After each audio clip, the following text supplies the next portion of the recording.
ನಮಸ್ಕಾರ. ಕೆಲವೊಮ್ಮೆ ಒಂದು ಸಿನಿಮಾ ಅಂದ್ರೆ ಅದು ಒಂದಲ್ಲ ಎರಡು ಕಥೆಗಳಿದ್ದ ಹಾಗೆ.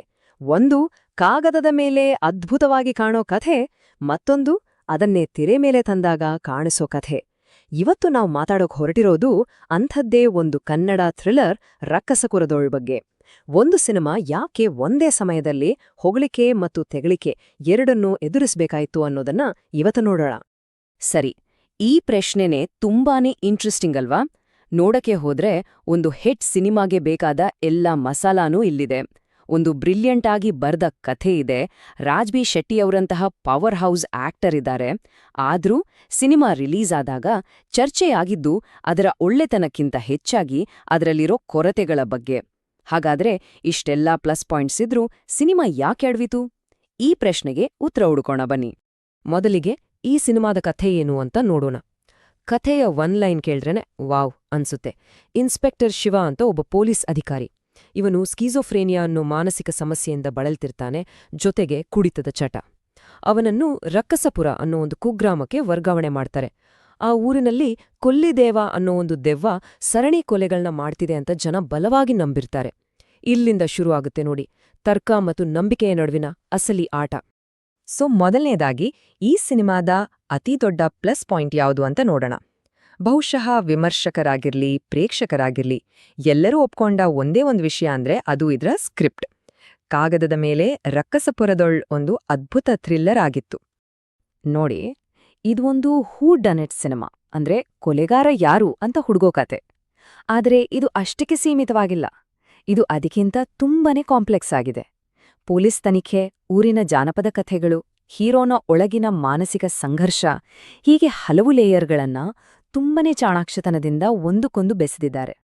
ನೋಡಿ, ಇಂಡಿಯಾ ಟುಡೇ ತರಹದ ಒಂದು ದೊಡ್ಡ ಮೀಡಿಯಾ ಹೌಸ್ ನೇರವಾಗಿ ರೈಟರ್ ರವಿ ಸಾರಂಗ ಅವರನ್ನೇ ಹೊಗಳಿದೆ. ಅಂದ್ರೆ ಯೋಚನೆ ಮಾಡಿ, ಪೇಪರ್ ಮೇಲೆ ಈ ಕಥೆ ಎಷ್ಟು ಪವರ್ಫುಲ್ ಆಗಿತ್ತು ಅಂತ. ಇದನ್ನೇ ನಾವು ಉದ್ದೇಶಿತ ಶೈಲಿ ಅಂತ ಹೇಳೋದು. ಅಂದ್ರೆ ಬರಹಗಾರರು ಯಾವ ಥ್ರಿಲ್ ಕೊಡಬೇಕು ಅಂತ ಅನ್ಕೊಂಡಿದ್ರೋ ಅದು ಕಾಗದದ ಮೇಲೆ ಪರ್ಫೆಕ್ಟ್ ಆಗಿ ವರ್ಕ್ ಆಗಿತ್ತು. ಹಾಗಾದ್ರೆ ಸ್ಕ್ರಿಪ್ಟಲ್ಲಿ ಅಂಥದ್ದು ಏನಿತ್ತು? ಈ ಲಿಸ್ಟ್ ನೋಡಿ. ಉದಾಹರಣೆಗೆ ಇನ್ಸ್ಪೆಕ್ಟರ್ ಶಿವನ ಪಾತ್ರ. ಅವನು ಬರೀ ಒಬ್ಬ ಹೀರೋ ಅಲ್ಲ, ಅವನದೇ ಆದ ಪ್ರಾಬ್ಲಮ್ಸ್ ಇದೆ, ಅವನದೇ ಆದ ತೊಳಲಾಟಗಳಿವೆ. ಇದು ಕಥೆಗೆ ಒಂದು ಹೊಸ ಡೈಮೆನ್ಷನ್ ಕೊಡುತ್ತೆ. ಹಾಗೆ ಆ ಹಳ್ಳಿಯ ಮೂಢನಂಬಿಕೆಗಳು ಕೇವಲ ಬ್ಯಾಕ್ಗ್ರೌಂಡ್ ಆಗಿರದೆ ಕಥೆಯ ಒಂದು ಮುಖ್ಯ ಪಾತ್ರವಾಗಿ ಕೆಲಸ ಮಾಡುತ್ತೆ. ಸರಿ, ಸ್ಕ್ರಿಪ್ಟ್ ಆಯ್ತು. ಈಗ ಈ ಸಿನಿಮಾದ ಎರಡನೇ ಆಧಾರಸ್ತಂಭ ಮತ್ತು ಬಹುಶಃ ಎಲ್ಲಕ್ಕಿಂತ ಮುಖ್ಯವಾದ ಆಧಾರಸ್ತಂಭ ಅಂದ್ರೆ ಅದು ರಾಜ್ಬಿ ಶೆಟ್ಟಿಯವರ ಪರ್ಫಾರ್ಮೆನ್ಸ್. ಸಿನಿಮಾ ಚೆನ್ನಾಗಿದೆ, ಚೆನ್ನಾಗಿಲ್ಲ, ಹೀಗೆ ಏನೇ ಮಾತಾಡಿದ್ರೂ ಎಲ್ಲರೂ ಒಪ್ಕೊಳ್ಳೋ ಒಂದೇ ಒಂದು ವಿಷಯ ಅಂದ್ರೆ ಅದು ರಾಜ್ಬಿ ಶೆಟ್ಟಿಯವರ ನಟನೆ. ಇಡೀ ಸಿನಿಮಾವನ್ನೇ ಅವರೊಬ್ರೇ ತಮ್ಮ ಹೆಗಲ್ಮೇಲೆ ಹೊತ್ತಿದ್ದಾರೆ ಅಂದ್ರೂ ತಪ್ಪಾಗಲ್ಲ. ದ ಹಾಲಿವುಡ್ ರಿಪೋರ್ಟರ್ ಇಂಡಿಯಾ ಇದನ್ನ ಎಷ್ಟು ಚೆನ್ನಾಗಿ ಹೇಳಿದೆ ನೋಡಿ.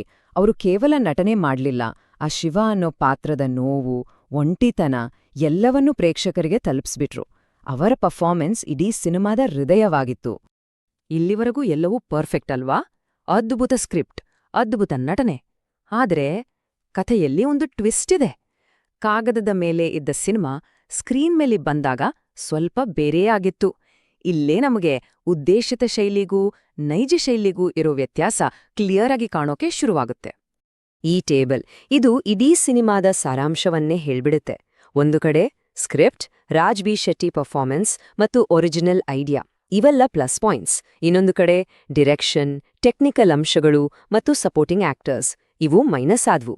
ಈ ಬ್ಯಾಲೆನ್ಸ್ ತಪ್ಪಿದ್ದೇ ಸಿನಿಮಾಗೆ ದೊಡ್ಡ ಹಿನ್ನಡೆಯಾಯಿತು. ನೋಡಿ, ಇಂಡಿಯಾ ಟುಡೇ ಹೇಳಿರೋ ಈ ಮಾತು ಎಷ್ಟು ಕರೆಕ್ಟ್ ಆಗಿದೆ. ಸ್ಕ್ರಿಪ್ಟ್ಗೆ ಸರಿಹೊಂದುವಲ್ಲಿ ಕಾರ್ಯಗತಗೊಳಿಸುವಿಕೆ ವಿಫಲವಾಗಿದೆ. ಸಿಂಪಲ್ ಆಗಿ ಹೇಳೋದಾದ್ರೆ ಪೇಪರ್ ಮೇಲೆ ಇದ್ದ ಮ್ಯಾಜಿಕ್ ಸ್ಕ್ರೀನ್ ಮೇಲೆ ಮಿಸ್ ಆಯ್ತು. ಇದೇ ರಕ್ಕಸಪುರದೊಳ್ ಎದುರಿಸಿದ ಅತಿದೊಡ್ಡ ಚಾಲೆಂಜ್. ಹವ್ಯಾಸಿ ನಿರ್ದೇಶನ ಅಂದ್ರೆ ಏನು? ಅಂದ್ರೆ ಕೆಲವು ಸೀನ್ಗಳು ಅಷ್ಟು ಇಂಪ್ಯಾಕ್ಟ್ಫುಲ್ ಆಗಿ ಮೂಡಿಬಂದಿಲ್ಲ. ಕ್ರಿಂಚಿ ಪರ್ಫಾರ್ಮೆನ್ಸಸ್ ಅಂತ ರೆಡ್ಡಿಟಲ್ಲಿ ಯಾಕೆ ಬಂತು? ಯಾಕಂದ್ರೆ ಕೆಲವು ಸಪೋರ್ಟಿಂಗ್ ಆಕ್ಟರ್ಸ್ ನಟನೆ ಅಷ್ಟು ಸಹಜವಾಗಿರ್ಲಿಲ್ಲ. ಹಾಗೆಯೇ ಕೆಲವೊಮ್ಮೆ ಬ್ಯಾಕ್ಗ್ರೌಂಡ್ ಮ್ಯೂಸಿಕ್ ಸೀನ್ಗೆ ಸರಿಹೊಂದಗೆ ಕಿರಿಕಿರಿ ಉಂಟು ಮಾಡುತ್ತೆ. ಎಡಿಟಿಂಗ್ ಕೂಡ ಸ್ವಲ್ಪ ಕಟ್ಕಟ್ ಅನಿಸಿ ಸಸ್ಪೆನ್ಸ್ ಬಿಲ್ಡ್ ಆಗೋಕೆ ಬಿಡ್ಲಿಲ್ಲ.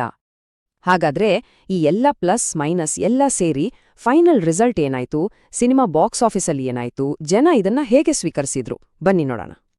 ಈ ನಂಬರ್ಸ್ ನೋಡಿ, ಇದು ತುಂಬಾನೇ ಇಂಟ್ರೆಸ್ಟಿಂಗ್. ಮೊದಲನೇ ದಿನ 32 ಲಕ್ಷ ರೂಪಾಯಿ, ಡೀಸೆಂಟ್ ಓಪನಿಂಗ್. ಆದ್ರೆ 3ನೇ ದಿನಕ್ಕೆ ಬರೀ 12 ಲಕ್ಷಕ್ಕೆ ಇಳಿದಿದೆ.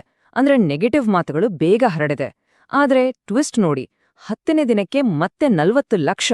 ಇದರ ಅರ್ಥ ಏನು ಅಂದ್ರೆ, ಸಿನಿಮಾದಲ್ಲಿರೋ ಮೈನಸ್ ಪಾಯಿಂಟ್ಸ್ ಗೊತ್ತಿದ್ರೂ ಅದರ ಸ್ಟ್ರಾಂಗ್ ಕಥೆ ಮತ್ತು ರಾಜ್ ಶೆಟ್ಟಿ ಅವರ ನಟನೆಗೋಸ್ಕರ ಜನ ಥಿಯೇಟರ್ಗೆ ಬರ್ತಾನೆ ಇದ್ರು.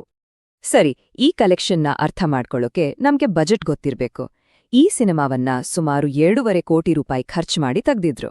ಮತ್ತು ಫೈನಲ್ ಆಗಿ ಸಿನಿಮಾ ವರ್ಲ್ಡ್ ವೈಡ್ ಕಲೆಕ್ಷನ್ ಮಾಡಿದ್ದು ಸುಮಾರು 3.95 ಕೋಟಿ.